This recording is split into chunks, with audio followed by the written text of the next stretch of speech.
नमस्कार शेतकरी बांधवांनो. शेतकरी कर्जमाफीच्या ज्या हालचाली आहेत त्या फेब्रुवारी महिन्यापासून चालू झाल्या होत्या, पण आता राज्य सरकारला जी त्यांनी समिती गठीत केली होती प्रवीण परदेशीची, त्यांनी कर्जमाफीचा जो अहवाल आहे तो अहवाल सादर केलेला आहे आणि या अहवालाच्या माध्यमातून शेतकऱ्यांना आता कर्जमाफी दिली जाणार आहे.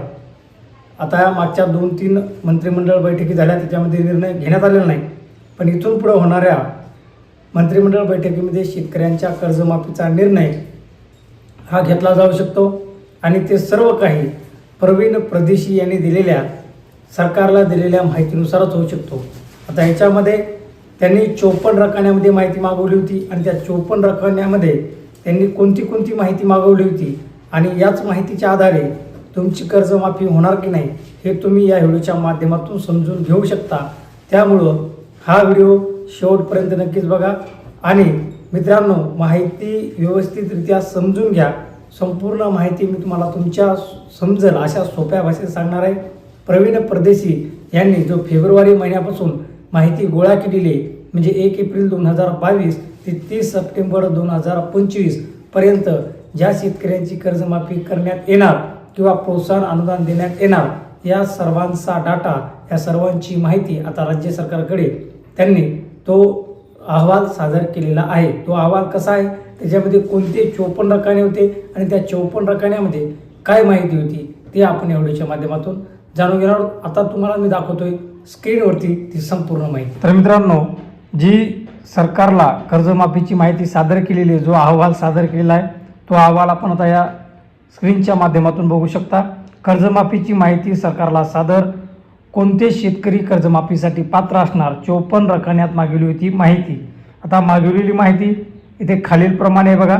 त्याच्यामध्ये कर्जदार शेतकऱ्यांची बँक शाखा, म्हणजे त्या शेतकऱ्यांची कोणती शाखा आहे ते, त्या बँकेचा IFSC कोड, त्याचबरोबर संस्थेचा ID, सभासद क्रमांक, शेतकऱ्यांचा आधार क्रमांक इथे द्यायचा आहे. त्याचबरोबर शेतकऱ्यांची नाव व लिंग, म्हणजे स्त्री आहे का पुरुष ते इथे दाखवायचं आहे. शेतकऱ्यांची जात आणि त्या जातीचा प्रवर्ग कोणता आहे तो पण इथे त्यांनी माहिती मागवलेली आहे. शेतकऱ्यांचा मोबाईल नंबर ह्याचीही माहिती आहे. शेतकऱ्यांचा संपूर्ण पत्ता त्यांना इथे द्यायचा आहे.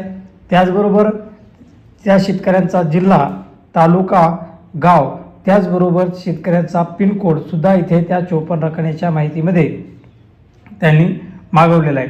त्याचबरोबर शेतकऱ्याकडे फार्मर ID असणं आवश्यक आहे. फार्मर ID सुद्धा त्यांनी इथे मागवलेला आहे.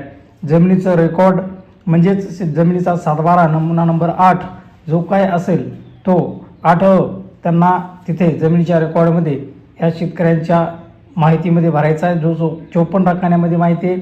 त्याचबरोबर त्या शेतकऱ्याचा जो ग्राहक ID आहे तो ग्राहक ID सुद्धा त्यांनी इथे मागवलेला आहे. त्याचबरोबर त्या शेतकऱ्यांचा बचत खाते क्रमांकसुद्धा इथे त्या 54 रकान्याच्या माहितीमध्ये ही माहिती मागवलेली आहे. त्याचबरोबर 2022-23 मधील कर्ज खाते, म्हणजे तो खाते क्रमांक सुद्धा त्यांनी मागलेला आहे. त्याचबरोबर त्यांना मंजूर झालेले कर्ज किती होते त्याचीही माहिती मागवलेली आहे. त्याचबरोबर कर्ज वितरित केलेला दिनांक, म्हणजे कोणत्या तारखेला त्यांना हे कर्ज मंजूर करून कर्ज वितरित करण्यात आले होते. त्याचबरोबर पीक कर्ज संयुक्त आहे का विभक्त, म्हणजे पीक कर्ज हे एका शेतकऱ्याला दिलेले का सामायिक गटाला दिलेलं आहे त्याचीही माहिती त्यांनी मागवलेली. त्याचबरोबर त्या शेतकऱ्याने घेतलेल्या पिकाचे नाव, म्हणजे आपण जो काही ई-पीक पाहणीच्या माध्यमातून पीक पेरा लावत असतो त्या पिकाचे नाव या 54 रकान्यामध्ये त्यांनी मागवलेले आहे. त्याचबरोबर कर्जाचा कालावधी, म्हणजे कर्जाचा परतफेड करण्याचा कालावधी किती होता तो कालावधी त्यांनी तिथे मागवलेला आहे.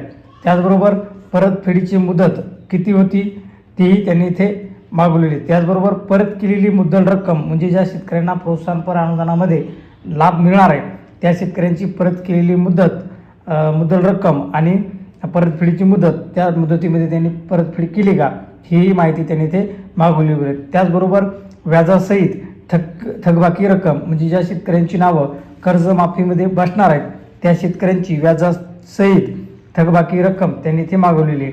आता याच्यात तुम्ही समजून घेऊ शकता की सरकारकडून 30 सप्टेंबरपर्यंत कर्जमाफी देण्यात येणार आहे. 30 सप्टेंबरपर्यंत कर्जमाफी देण्यात येणार आहे.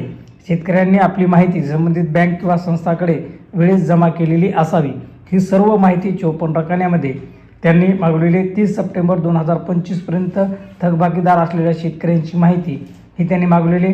आता त्याच्यामध्ये त्यांनी वर्षानुसार माहिती जी मागवली होती ती माहिती आपण आता इथे बघूया. त्याच्यामध्ये 2022 ते 23 या वर्षाची माहिती आहे, त्याच्यानंतर 2023 ते 24 या वर्षाची माहिती आणि 2024 ते 25 या वर्षाची माहिती त्यांनी इथे मागवलेली आहे. तर अशा प्रकारे जो 54 रकान्याचा फॉर्म होता तो बँकेने सरकारला म्हणजे प्रवीण परदेशीच्या जी काही समिती होती त्या समितीला सादर केलेला आहे. तर अशा प्रकारे जी प्रवीण परदेशीची सरकारने समिती गठीत केली होती त्या समितीने ही 54 रकान्यातली माहिती मागून घेतलेली आहे आणि ही 54 रकान्याची माहिती सरकारपर्यंत पोहोचलेली आहे. आता जो काही मंत्रिमंडळ बैठक होईल आणि त्या मंत्रिमंडळ बैठकीमध्ये जो काही निर्णय होईल त्याच्यानंतर एक शासन निर्णय निघेल आणि त्याच्यानंतर समोरील कर्जमाफीच्या अटी शर्ती व कर्जमाफीची प्रक्रिया कशी असेल याच्यावरती पुढचं पाऊल उचललं जाईल. ही माहिती तुम्हाला कशी वाटली कमेंट बॉक्समध्ये नक्कीच सांगा आणि अशाच अपडेट आणि माहितीपूर्ण व्हिडिओसाठी आपल्या यूट्यूब चॅनलशी जोडलेला